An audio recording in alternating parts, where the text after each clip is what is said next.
Let's see how much money we can make in a small town with a 6-client nail day. My first client was at 10. This is Heather. She came in for a fill-in and a trimmy trim. She had an inspo picture with her that had this really pretty silver cat eye on the bottom. And then we went in on the top with some red designs, and her ring finger got this cute little bow. I charged 81. She tipped me 15, making the total 96. My next client was at 12. This is Brooke. She came in for a fill-in and a trimmy trim. She wanted to do a silver and white classy look for Christmas, so we went in on her ring finger and done this cute little peppermint, outlined the silver and white, and then we used a different glitter on top of that other silver. Her middle finger got a silver Frenchie with a little snowflake on top. I charged 78. She tipped me 22, making the total 100. My next client was at 2:30. This is Peggy. She came in for a fill-in and she didn't get a trimmy trim. I said, okay girl, letting your nails get long. One thing about my girl, she loves Mickey, so of course she wanted to do a little Mickey snowman.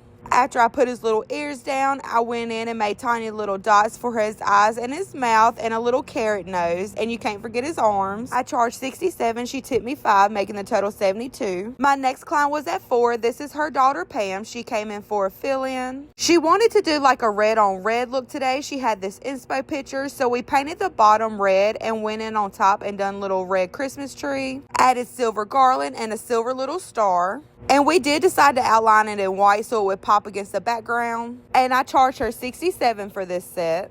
My next client was at 5:30. This is Jessica. She came in for a fill-in and a trimmy trim. Sometimes she's a more simple girl, but she surprised me and wanted designs today. She wanted to do a red, green, and pink theme. So her pinky, we done a little bow. And then on her ring finger, we done some pink plaid and then some red plaid on top of that. I charged 84. She tipped me 11, making the total 95. My last client of the day was at 7. This is Leah. I had to push her back to 7:15 because the other client took a little bit longer. Doing some holly on her pointer finger, and I actually tried to do this on my last client and I couldn't get it to work, but luckily this time I got it figured out.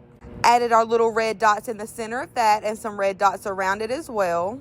Her ring finger got some holly, and then we also done this cute little candy cane on there, adding some red stripes for it and put white dots around this nail. I charged 85. She tipped me 15, making the total 100, making the grand total for the day 530. Let me know your favorite set in the comments. Bye babies.